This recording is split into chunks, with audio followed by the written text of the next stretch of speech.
apa yang dipromosikan dan apa yang diperbaharukan. Apa saya tidak tahu. Kebijakan apa yang baru? Iya. Nggak ngerti saya. Dan tidak ada tanda-tanda yang itu tadi dari perjalanan 24 April hingga paling tidak hari ini, saya nggak melihat sesuatu yang hingga 17 Agustus kayak gitu ya. Yang ada adalah perayaan 17 Agustus dengan 100 alpat dengan segala macam. Maksudnya itu. Tadi IKN kayak gitu 100 alpat. Itu ada nggak di Kalimantan Timur 100? Katanya sih dibawa dari luar. Dibawa dari luar Jakarta. Iya, namanya nggak tahu karena itu termasuk mobil mewah. Nah, kebayang nggak dalam suasana kita hutang besar-besaran kayak gitu, rakyat harus menanggung kemewahan itu? Nah, itu pertanyaannya. Itu wujud pernyataan negara gagal loh. Jadi pernyataan negara gagal sederhananya begitu. Di tengah yang namanya hutang demikian tinggi, rakyatnya demikian menanggung beban atas kemewahan itu, sementara si pejabat, elit pejabat tidak pernah mau peduli dengan beban, tidak punya empati dan simpati. Tapi itu sama juga pada saat COVID juga begitu kan, nggak ada empati.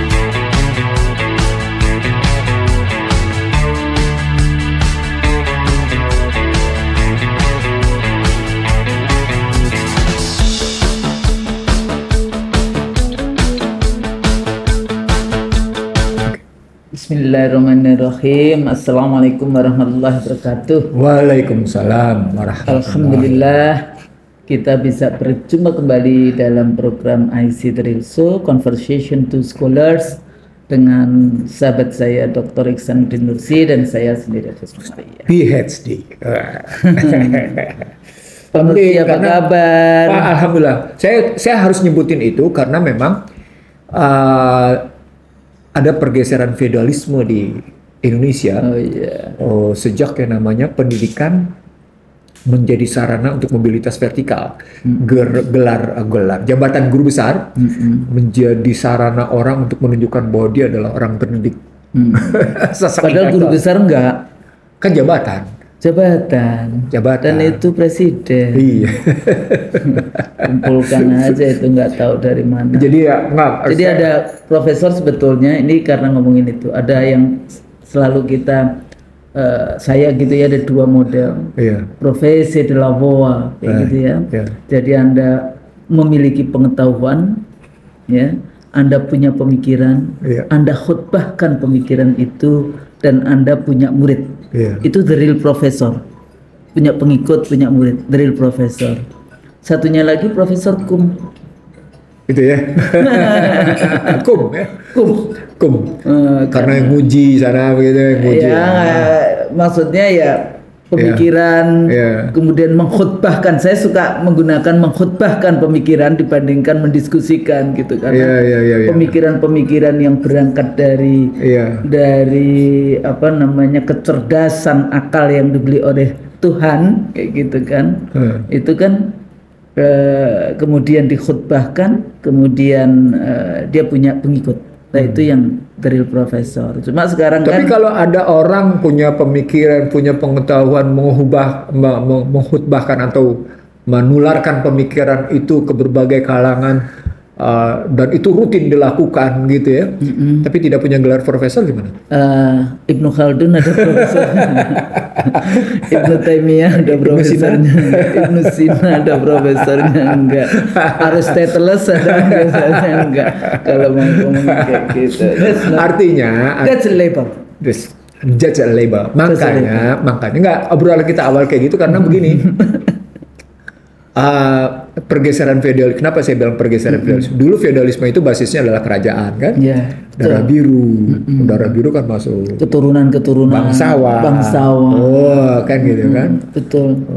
Sekarang orang ngambil pada jalur pendidikan untuk mobilitas vertikal. Dan persoalannya kan kejujuran ini di dalam konteks itu.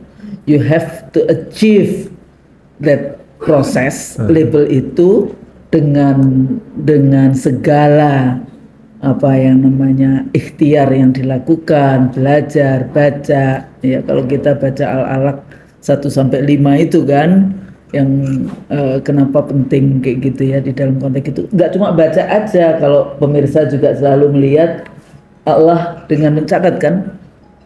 dengan kalam kayak gitu ya. Dan kalau Anda nanti melakukan itu, Allah akan kasih semua ilmu pengetahuan yang diberikan itu 1-5 tuh ya, Al-Alaq 1-5. Nah, jadi Bang, itu persoalan tersendiri. Kalau para pemimpin, para pejabatnya melakukan untuk mendapatkan jabatan-jabatan itu, ya bahkan dunia pendidikan pun diperlakukan kayak gitu ya. Sudah sampai di mana sebetulnya?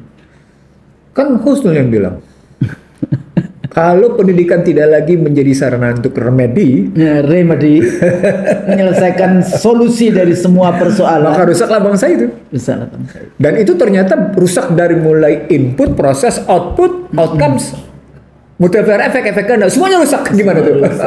Gimana? Ya, makanya kenapa kita salah satu ikhtiar kita di dalam konteks ini kita punya IC dari conversation saya. Ya, jadi percakapan kami berdua ini itu barokah. Kayak gitu kan ya, mencerdaskan. Ini dalam niatnya adalah mencerdaskan. Semoga ilmu-ilmu yang kita sampaikan itu ilmu yang nafi, ilmu yang bermanfaat.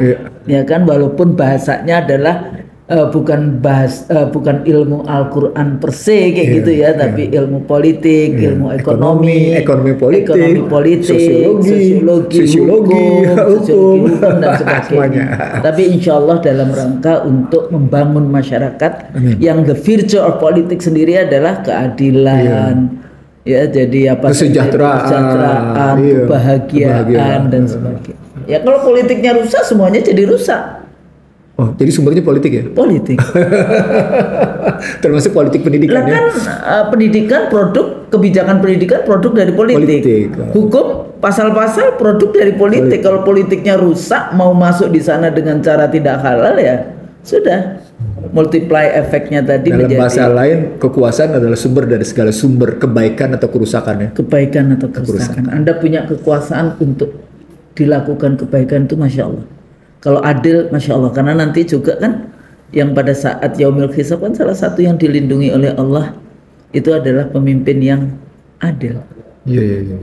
Kan salah satunya itu, atau kita berteman karena Allah. Ya kan, itu juga mendapatkan nanti payung-payung. Nah ini sebenarnya bisa dilihat gini juga, Husnul. Kita 79 tahun merdeka. Iya betul. Tapi kita punya 44 menteri pendidikan. Apa tuh artinya? Menteri pendidikannya inputnya nggak beres, prosesnya nggak beres, outputnya nggak beres.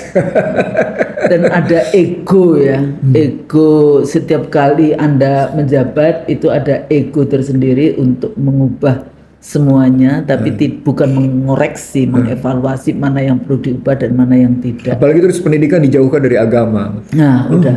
Nah, itu sebetulnya dijauhkannya agama di dalam kehidupan berbangsa dan bernegara. Ya, itulah sebetulnya runtuhnya semua keberkahan sebetulnya di dalam konteks itu ya. Barat sih ada the separation between state and church. Pemisahan antara agama dan negara. Jadi agamanya dalam konteks itu gereja, gerakan Protestanisme, sekularisme. Dan akhirnya sekarang kan sekularisme kan sebetulnya gagal. Mau ngomong demokrasi di Eropa, demokrasi di Amerika, human rights. Sebentar. Kenapa pakai sebetulnya? Nah, iya, maksudnya gagal. Sebetulnya dibuang. Memang gagal. Kadang-kadang ada yang masih menghamba kepada pemikiran riset saya menunjukkan bahwa demokrasi ala barat. Riset saya menunjukkan 1 abad mereka gagal. Riset saya jadi gagal kok. Jadi harus di indikatornya sederhana. Saya baru saja baca New York Times, saya baca Washington Post, saya baca media-media mainstream di Amerika sana. Itu betapa risaunya mereka melihat orang-orang yang dalam posisi homelessness. Iya. Amerika itu Masya Allah, kok sampai kayak gitu ya gitu, sampai menakutkan. Dan kalau kita naik kereta bawah tanahnya di New York, udah kotor. Artinya kalau apa yang mau dilihat sukses mendominasi maksudnya? Ya, enggak, dia terus-menerus melakukan dominasi secara global dengan kita propaganda. Yang salah satunya indoktrinasi dogma itu, dogma dan indoktrinasi dengan teori-teori yang kemudian itu tadi dikhutbahkan oleh para intelektual, ya, oleh para akademisi kayak gitu ya, yang pernah di dalam video kita katakan hati-hati untuk tidak menjadi intelektual BO. Betul. Ya kan, kita harus kritis, dasarnya apa di dalam konteks mereka Julian Bender memang mengklasifikasikan itu, Husnul, intelektual, antara intelektual pelacur, intelektual tukang. Iya, kalau kayaknya Edward Said juga. Iya, tapi poinnya sebenarnya pembicaraan kita begini, Husnul. Ketika kita masuk dalam dunia pendidikan, karena memang saya baru saja menyampaikan ke beberapa kalangan dalam diskusi-diskusi tertutup gitu ya. Saya tidak mengerti pemerintahan yang akan datang punya tesa apa memperbaiki model desepsi yang sudah nyaris menjadi bagian dari adat istiadat. Iya. Jadi culture institutionalized. Iya. Mungkin ini berbahaya loh. Bahaya. Karena dia akan menjadi internalized kayak gitu. Jadi ketika dia sudah institutionalized, maka setahap lagi dia menjadi internalized. Sesuatu yang sudah melembaga dan kemudian masuk ke dalam posisi internalized, masuk ke dalam struktur. Dan akhirnya kita tidak menganggap itu bukan desepsi. Nah ini kebayang nggak, ini berjalan sudah 10 tahun, Husnul. Dan orang baru sadar sekarang dengan model, wah ini penipuan, wah ini penyesatan, wah ini kebohongan, ini penyembunyian, ini penjungkir balikan. Ya, kata kuncinya, iya, kemana aja? Bukannya waktu itu sangat mendukung Doro penguasa, Mandoro Bandar. Artinya Anda adalah bagian dari orang-orang yang lahirnya adat istiadat desepsi ini. Iya. Dan itu bahaya. Balik lagi bahwa tadi yang agama itu kan value-nya itu. Bahwa di dalam politik juga dianggapnya politik itu politik kotor, politik itu seperti praktek para politisi baik yang di istana maupun yang di Senayan. Padahal di dalam the virtue of politics itu juga bagaimana membangun masyarakat, bagaimana membangun negara, bagaimana melindungi rakyat, adil. Nah, sampai di situ berarti kita kalau kita boleh ngomong, sebenarnya apa skala prioritas pemerintahan yang akan datang? Soal makan siang gratis, susu gratis, pertumbuhan ekonomi tinggi, masuk ke dalam wacana soal global climate change, ikut-ikutan, masuk ke dalam posisi renewable energy, masuk ke persoalan penurunan emisi gas rumah kaca, emisi karbon, atau kita memperbaiki etika moral, yang berarti kita memperbaiki pendidikan. Ini skala prioritas apa nih kata Bill? Dulu zaman Orde Baru, kita selalu mengenal prioritas pembangunan. Kita mengenal prioritasnya ini. Dari prioritas ini kemudian masing-masing dijabarkan tiap prioritas gitu ya. Lalu kemudian punya sub dan seterusnya gitu. Tapi sejak yang namanya Undang-Undang Dasar 2002 kokoh ditegakkan, prioritas itu muncul karena subjektivitas presiden yang dituangkan ke dalam RPJMN dari hasil kampanye mereka. Artinya kemauan presiden, subjektivitas presiden. Tapi sejauh mana sebetulnya siapapun itu, ya RPJMN pun itu kan tidak boleh bertentangan dengan konstitusi.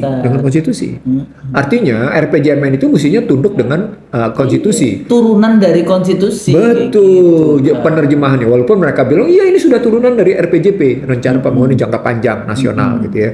Saya nggak melihat itu gitu. Apa indikatornya? Sederhana, ketika Anda menghasilkan seperti sekarang, desepsi sebagai sebuah adat istiadat. Saya ulang ya, desepsi sebagai sebuah adat istiadat.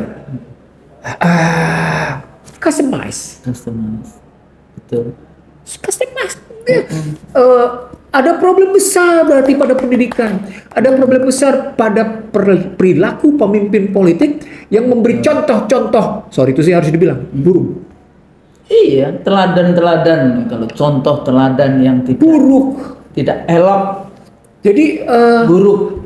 Apakah ini akan dilanjutkan? Itu loh pertanyaannya. Apakah itu tantangan bagi itu pertanyaannya Bang Nursi waktu itu kan bagaimana setelah tadi ya input, kan biasanya kita kita selalu bicara garbage in, garbage out. Tapi kita masih mengharapkan ada black box. Dalam teori sistemnya David Easton itu kan ada black box. Di dalam black box ini bagaimana di tayangan kita sebelumnya ya kita bahas tentang misalnya bertobatlah. Jadi kalau sudah kesalahan-kesalahan ini kemudian di dalam proses atau black box itu ada taubatan nasuha kayak gitu, taubat nasional di para pemimpin, ya bisa saja nanti outcome-nya bisa berubah. Tapi kalau business as usual, ya pertanyaannya sampai kapan kita bisa eksis negara Iya, yang menjadi masalah kan cuma tinggal beberapa bulan nih Husnul. Hitungannya. Iya. September, Oktober. Oktober tanggal 20. Iya. Hitungannya kan cuma kalau Senayan tanggal 1. Hitungannya cuma beberapa. It's too short gitu, terlalu pendek gitu loh ya. 2.5 months. Maka pertanyaannya 100 harinya ngapain? Nah, ketika masuk ke dalam 100 hari, ketika kita menyelesaikan problemnya negara dan ini bangsa, problem sistemik terstruktur. Masif, iya pasti ada problemnya kayak gitu. Maka pertanyaan besarnya 100 hari itu Anda memprioritaskan apa gitu? Revolusi apa yang dilakukan? Nggak bisa cuma sekedar business as usual. Sebagai satu gerakan apa yang akan dipimpin untuk mengembalikan marwah kayak gitu ya dari dignity dari bangsa dan negara ini. Leadership kata kuncinya. Leadership. Dan leadership itu berarti ada dua. Leadership partai politik, leadership negara yang adanya dalam partai politik, dan leadership birokrasi. Karena ini akan mengarahkan masyarakat. Dua-duanya kerjasama ini akan mengarahkan masyarakat. Kalau ini mampu diperbaiki, baik leadership di partai politik dan pemerintahan, berpengaruh ke dalam leadership birokrasi, 100 hari itu akan berhasil positif. Jadi kalau saya akan, tapi Husnul kan bilangnya begini. Tapi kan itu pendidikan itu jangka panjang.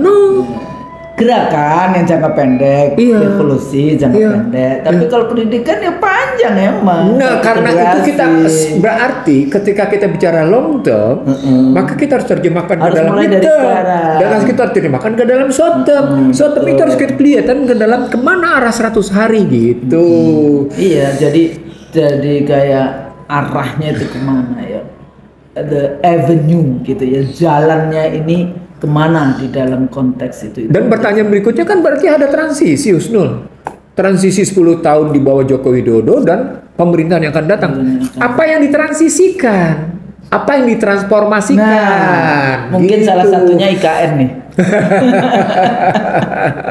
Jadi kalau kita lihat dalam konteks ibu kota ini ya Bang, kita ambil satu lah di dalam konteks ibu kota. Tapi seru juga sih Kalimantan, ibu kotanya diambil Kalimantan. Ternyata yang Muhammadiyah dapat tambang itu juga di Kalimantan Selatan. Padahal Kalimantan sendiri kalau dilihat ya, pemirsa buka di internet gambar Kalimantan dari tahun 1950 sampai 2020 ya. Jadi sampai yang sekarang di dalam konteks itu Kalimantan, pulau yang dulu menjadi pulau terbesar, salah satu pulau terbesar di dunia, menjadi paru-paru dunia karena rainforestnya, tapi kemudian dihabisi seperti itu.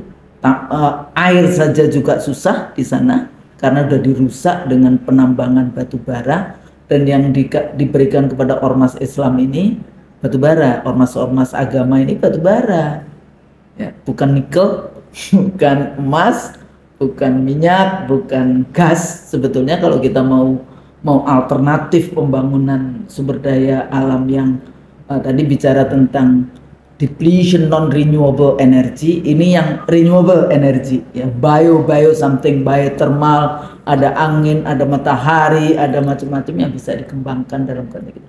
Tapi kenapa mereka malas berpikir? Nah, jadi IKN itu salah satu isunya juga nggak ada air. Airnya itu diambil dari nanti Kalimantan Tengah. Katanya udah tinggal sedikit di sana, makanya waktu itu ada MOU antara Gubernur Kalimantan Timur dengan Gubernur Kalimantan Tengah untuk isu air. Nah, Tapi bukan secara politik, ini kawan-kawan yang ahli di sumber daya alam, lingkungan hidup, kan mereka juga sudah mengkritisi.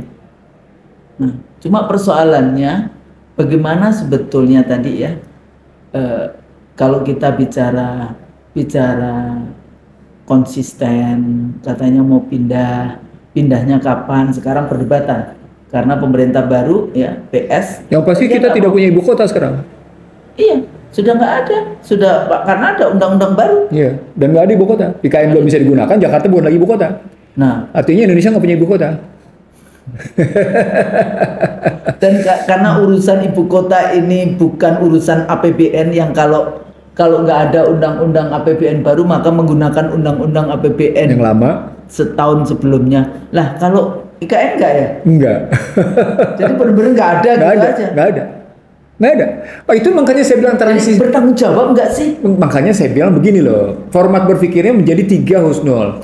Apa yang kita transisikan? Ya, apa yang ditransisikan? Apa yang ditransformasikan? Ya. Berbeda loh Husnul. Ya, antara transisi sama yang ditransformasikan.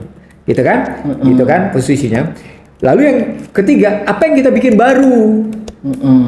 Dalam kerangka itu gitu. Nah, tadi kita bilang kita sudah jadi identifikasi masalah kita tadi sudah 3 Husnul. Pertama, feodalisme bidang pendidikan. Iya. Lalu masuk ke dalam dunia pendidikan yang sudah nir etika, nir moral. Lalu kemudian masuk ke dalam posisi bagaimana bangsa ini mau melangkah ke depan, tapi tanpa kejelasan mau kemana. Ini 3 masalah nih. Nggak ikrok sih. Nggak ikrok konstitusinya. Ikrok bismi. Jadi dari 3 masalah itu gitu ya Husnul ya. Feodalisme pendidikan digeser feodalisme tahta menjadi feodalisme pendidikan. Lalu kemudian tadi pendidikan tanpa etika, pendidikan tanpa moral, kerusakan di situ. Lalu ketidakjelasan arah bangsa pada saatnya sama tanpa ibu kota.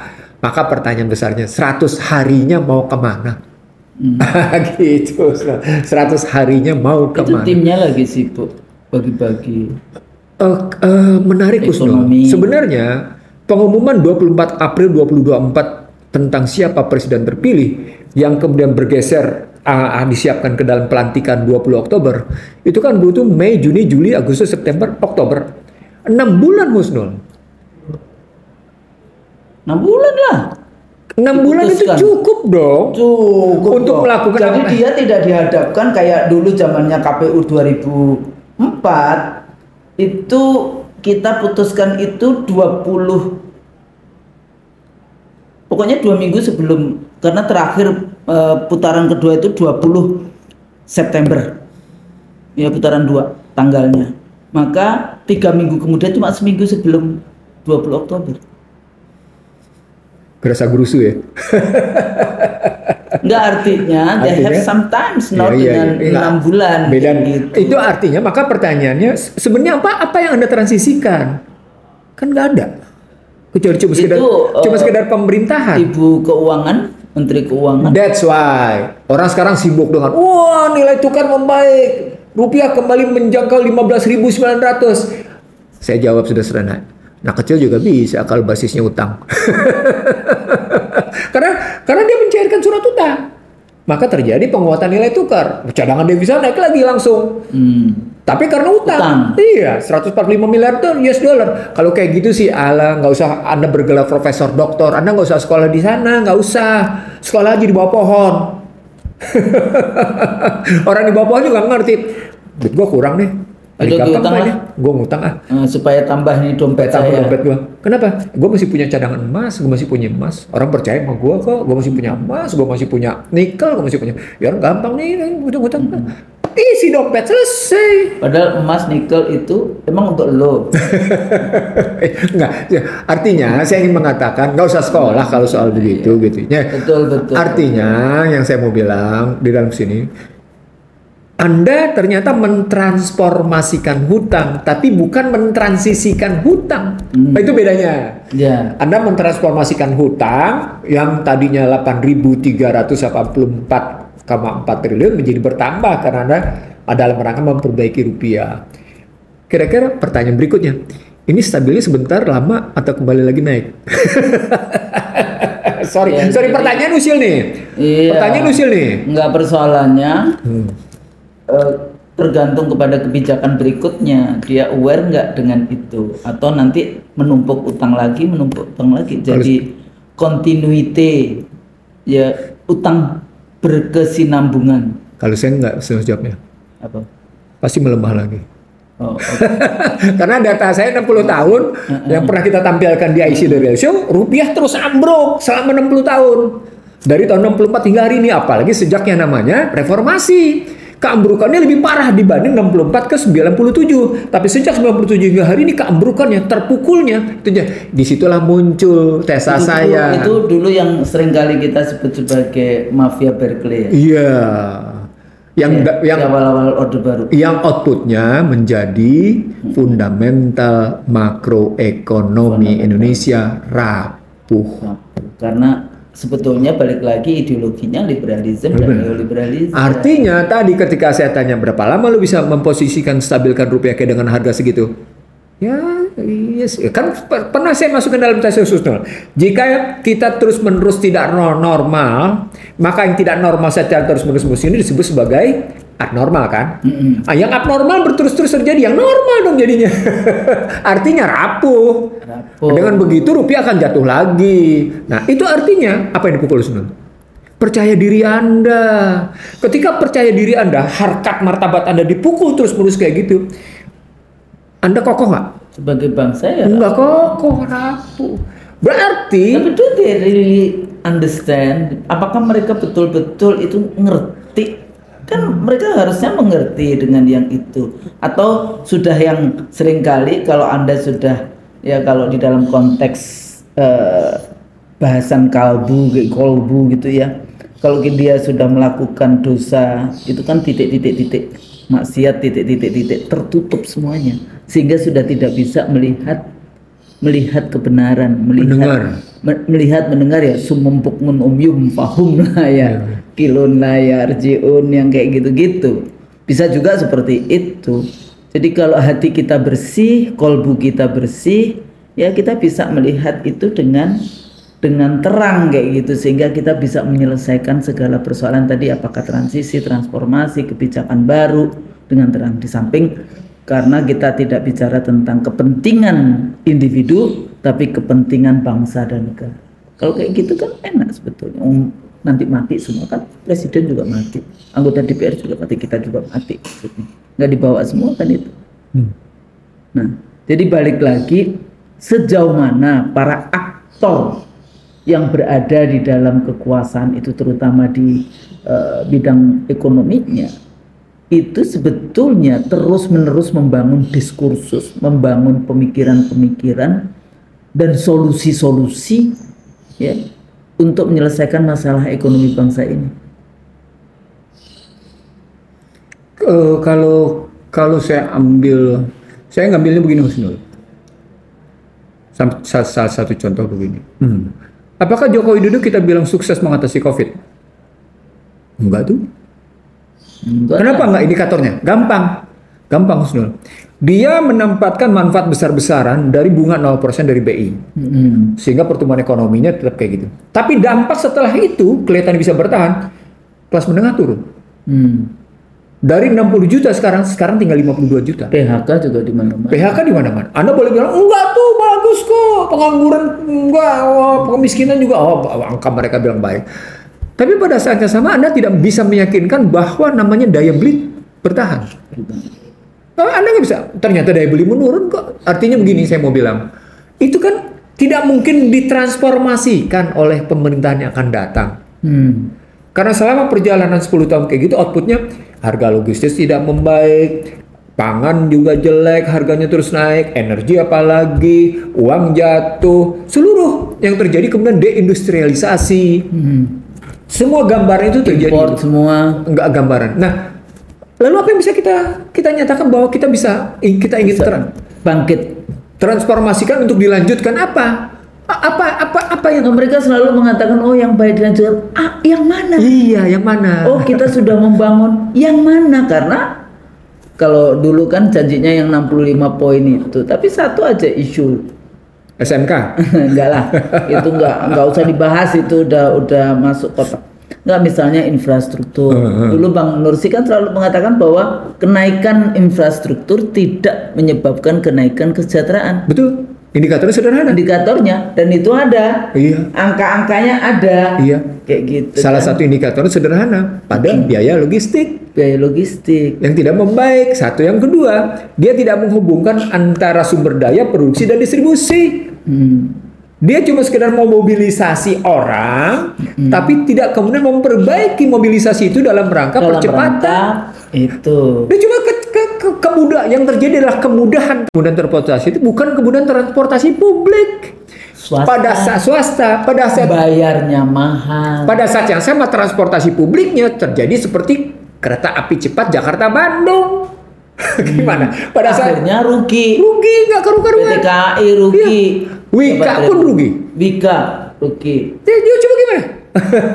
Artinya kalau mau diambil dari struktur itu, kita melihatnya jadi begini. Apa yang harus ditransisikan? Oke. Apa yang harus ditransformasikan? Kalau kita masih tahu transisi pembangunan ekonomi? Iya, artinya kan kalau transisi itu peralihan dari sesuatu yang dari satu transisi, ada sesuatu yang dipindahkan. Artinya ada jaminan continuity.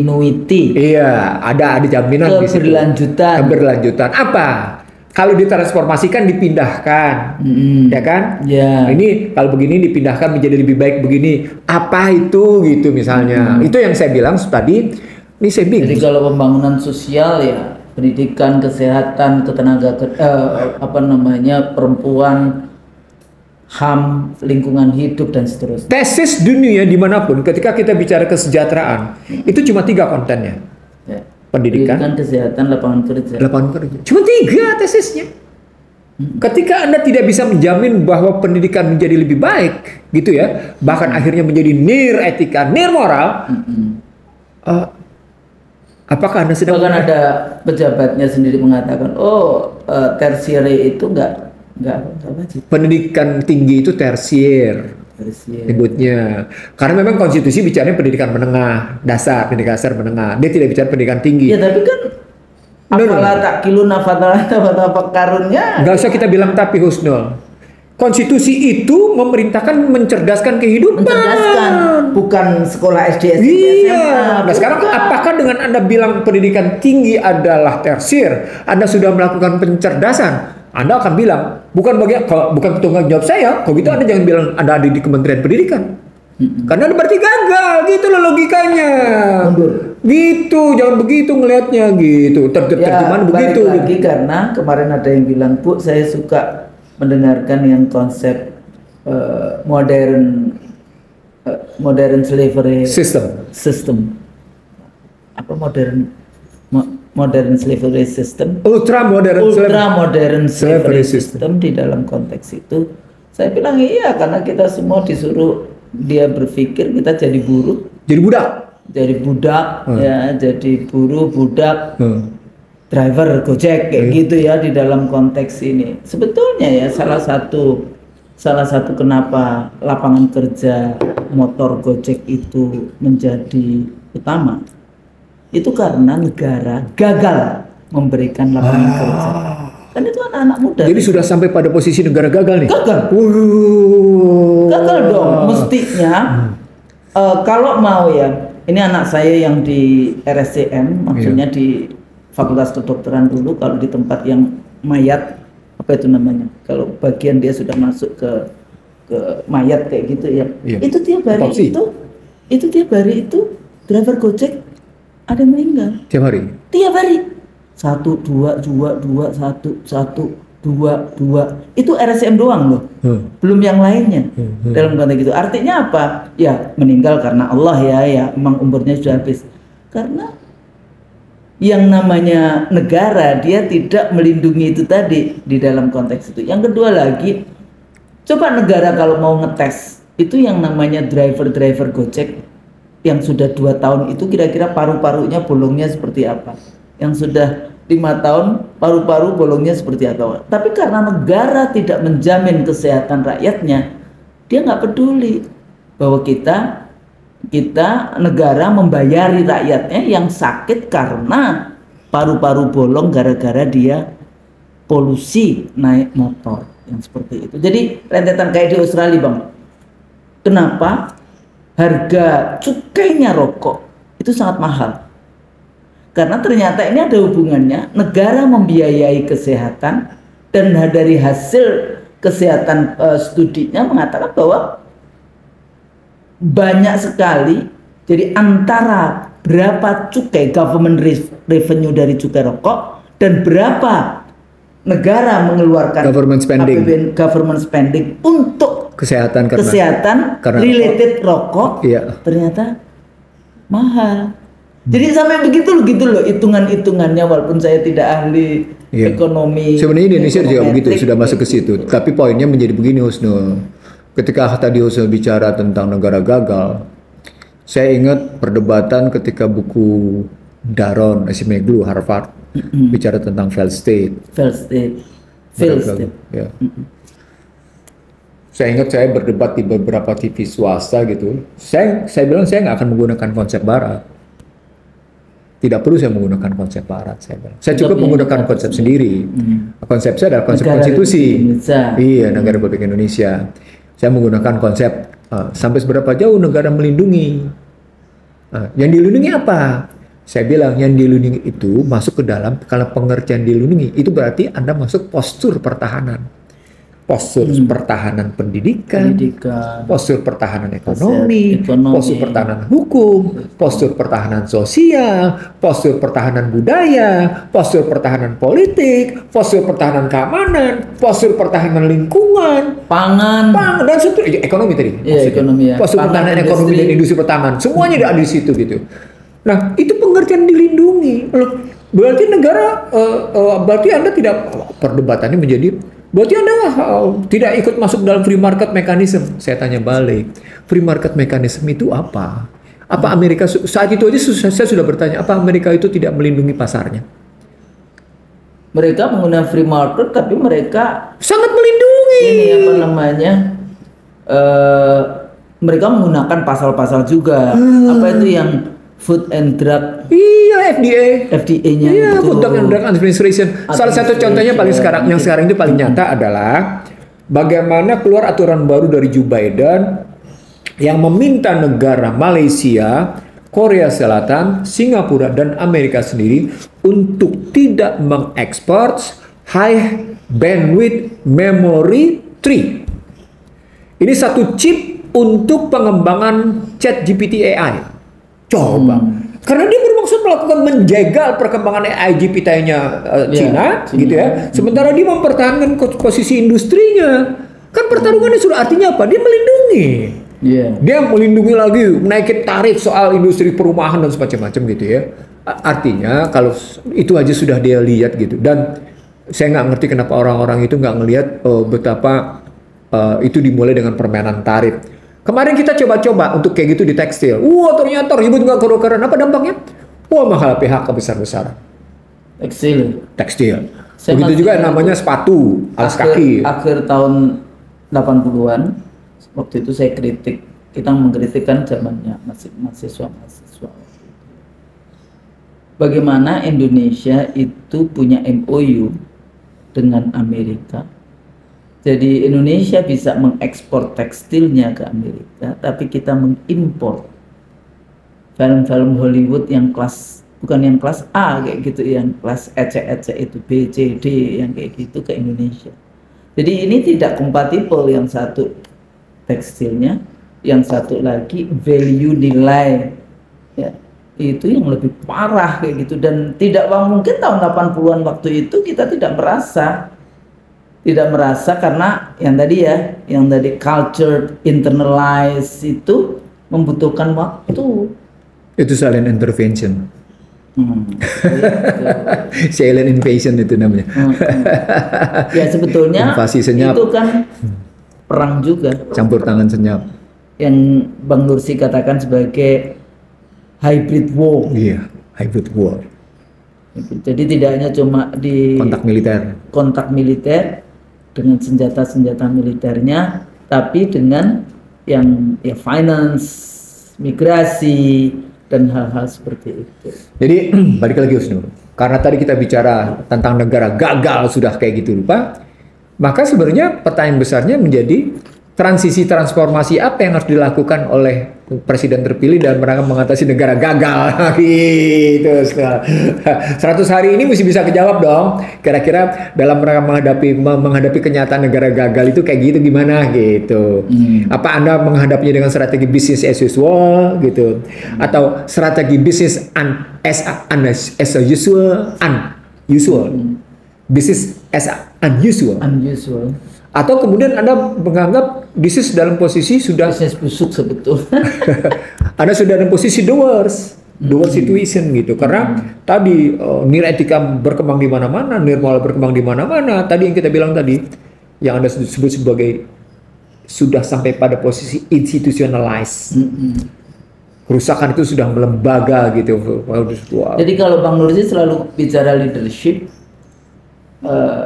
bagaimana kira-kira kalau dulu kan ada Soekarno-Hatta, gitu kan? Iya. Nah, kalau ini kira-kira presiden bisa bekerja sama dengan wakil presiden, atau wakil presiden ini kita rakyat loh ya, yang nanti yang bayarin wakil presiden itu. Dia bisa tinggal di rumah yang dibayar rakyat, pergi ke seluruh dunia dengan istri, anak, rakyat yang biayain. Kira-kira apa yang bisa itu yang sebenarnya bagian dari sampai seberapa dalam kita punya pertanggungjawaban moral kita. Tapi susah juga kalau minta pertanggungjawaban moral. Karena sudah nirmoral. Jadi terus terang saya kali ini speechless Husnul. Kali ini terus terang saja saya speechless untuk bicara apa yang ditransisikan, apa yang ditransformasikan, dan kira-kira yang baru apa? Nah, apa yang baru? Jadi yang memotong vicious circle. Betul. Kalau di Indonesia selalu kita bilang lingkaran setan. Yeah. Vicious circle. Saya terus terang nggak bisa jawab Husnul. Harus saya bilang saya tidak ngerti apa yang ditransisikan, apa yang dipromosikan, dan apa yang diperbaharukan. Diperbaharui. Apa saya tidak tahu. Kebijakan apa yang baru? Iya. Nggak ngerti saya. Dan tidak ada tanda-tanda yang itu tadi dari perjalanan 24 April hingga paling tidak hari ini saya nggak melihat sesuatu yang hingga 17 Agustus kayak gitu ya. Yang ada adalah perayaan 17 Agustus dengan 100 alpat dengan segala macam. Maksudnya tadi IKN kayak gitu 100 alpat. Itu ada nggak di Kalimantan Timur 100? Katanya sih dibawa dari luar. Dibawa dari luar Jakarta. Alphard. Iya, namanya nggak tahu karena itu termasuk mobil mewah. Nah, kebayang nggak dalam suasana kita hutang besar-besaran kayak gitu, rakyat harus menanggung kemewahan itu? Nah, itu pertanyaannya. Itu wujud pernyataan negara gagal loh. Jadi pernyataan negara gagal sederhananya begitu. Di tengah yang namanya hutang demikian tinggi, rakyatnya demikian menanggung beban atas kemewahan itu, sementara si pejabat, elit pejabat, tidak pernah mau peduli dengan beban. Tidak punya empati dan simpati. Tapi itu sama juga pada saat COVID juga begitu kan, nggak ada empati, simpati. Saya ingat kita acap kali memang kehilangan sense of crisis. Sense of crisis itu yang nggak ada. Nah, tahu nggak Ansuna? Itu sense of crisis itu sebenarnya derivatif dari apa? Tidak ada sense of belonging terhadap negara ini. Jadi kalau Anda tidak punya sense of belonging, maka Anda tidak punya keinginan luhur menjalankan amanat konstitusi. Nanti patriotismenya dipertanyakan. Habis. Nggak akan ada cerita patriotisme, nggak akan ada cerita nasionalisme, karena Anda sudah tadi, Anda tidak punya sense of crisis. Itu derivatif dari tidak adanya sense of belonging. Ketika Anda tidak punya sense, itu menggambarkan Anda tidak punya patriotisme, Anda tidak punya nasionalisme. Tidak ada perjuangan. Nggak ada. Ini. Jadi kalau ada orang bilang adanya nawadosa, gitu ya, yang ada kemudian trikrisis, gitu ya. Tapi media itu yang saya masih ingat dulu yang 10 tahun sebelumnya. Mendukung habis. Luar biasa. Iya. Sekarang makanya udah bangun. Kalau kita sih alhamdulillah sudah bangun, sudah. Tapi saya pernah bilang begini Husnul dalam satu kesempatan. diskusi di Cikini itu. Dihadiri lebih dari 20 media. Saya bilang media ikut bertanggung jawab atas rusaknya bangsa ini. Iya. Jadi jangan Anda cuci tangan, saya bilang. Terus sekarang Anda jangan cuci tangan dong. Whitewash gitu ya. Nggak bisa. Jadi dia sudah merasa gitu, terus udah merasa bener. Udah. Sebagai penutup, Mas Nul, karena kita sudah bicara negara gagal dengan ketidakjelasan transisi, gitu ya. Kita punya resep apa mengatasi negara gagal? Saya tadi bilang, saya nggak tahu apa yang ditransisikan, tidak tahu yang ditransformasikan, dan tidak tahu yang baru. Tapi kira-kira kalau konsep untuk mengatasi negara gagal, apa kira-kira Husnul? Kalau saya kebetulan karena sudah menulis manifesto ekonomi konstitusi, dan saya sudah sampaikan ke lingkungan mereka, ya terserah mereka mau pakai apa nggak, urusan mereka, bukan urusan saya dong. Itu untuk buktikan bahwa saya konsep kita punya tanggung jawab akademik. Selalu kan dibilang kita katanya nggak punya konsep. Ada. Enggak, saya sudah sampai pada sektor, Husnul. Saya sudah sampai 9 sektor yang harus dilakukan seperti apa, coba kebayang nggak? Itu jangan-jangan 9 sektor yang semuanya 19, bukan 19 sektor. Privatization. Waktu itu kan ada 12 sektor pembangunan yang diprivatisasi karena pressure dari barat. Iya. Including education. Iya. Nah, saya kemudian berusaha menerjemahkan balik ke dalam perspektif pasal 33 tentang perekonomian disusun, bukan diserahkan ke pasar. Yang kedua tentang cabang-cabang produksi dalam pengertian mana itu hajat hidup orang banyak dalam barang, mana hajat hidup banyak dalam jasa. Bagaimana bumi, air, dan dirgantara gitu digunakan. Dimasukkan ke dalam perspektif berpikir APBN dengan pendekatan sumber daya alam, human capital, lalu masuk ke dalam sumber daya buatan.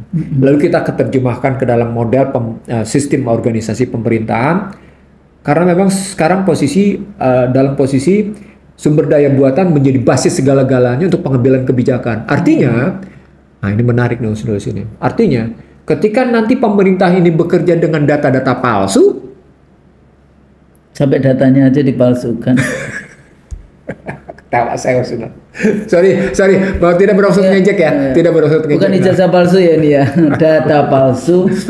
Ya sudah. Oh udah. Pemerintah kan sudah karuan. Udah. Mau bilang apa? Maaf nih. Atau aspal asli tapi palsu. Ya udah. Mau bilang apa gitu? Sama seperti pernyataan, kemiskinan menurun, pengangguran menurun, saatnya sama kita saksikan. Datanya palsu. Iya, mau bilang gimana coba? Jadi sebagai penutup ya, Anda masih punya kesempatan 2 bulan kerja nih. Masih punya kesempatan 2 bulan kerja untuk bicara 100 hari mau ngapain dalam kerangka transisi, transformasi, dan yang baru. Dalam rangka anggap bertanggung jawab memenuhi panggilan amanat konstitusi. Paling tidak itu sebenarnya bisa kita sampaikan. Saya bacain aja yang tadi saya katakan alaq itu. Bacalah dengan menyebut nama Tuhanmu yang menciptakan. Khalaqal insana min 'alaq. Dia telah menciptakan manusia dari segumpal darah. Iqra wa rabbukal akram. Bacalah, dan Tuhanmu lah yang maha mulia. Alladzi 'allama bil qalam. Yang mengajar manusia dengan kalam. Pena. Dengan kalam. Akal dengan pena itu bukan sekedar dengan pena. Iya, maksudnya dengan kalam, dengan sunatullah, dengan baca itu. 'Allamal insana ma lam ya'lam. Ini yang sering kali orang tidak ini. Dia mengajarkan manusia apa yang tidak diketahuinya. Makanya malam ya'lam. Itu malam ya'lamnya ini tidak. Jadi kalau kita mau kembali yang seperti itu, Allah nanti akan kasih sejalan. Samina wa ata'na. Jadi nggak ada ini tadi yang ayat pertamanya Iqra bismi rabbikal ladzi khalaq. Rabbikal ladzi. Dan di situ kalau pakai tesa saya Husnul, Iqra di situ jauh lebih dalam dari tilawah. Oh iya. Iqra di situ lebih dalam dari tartil.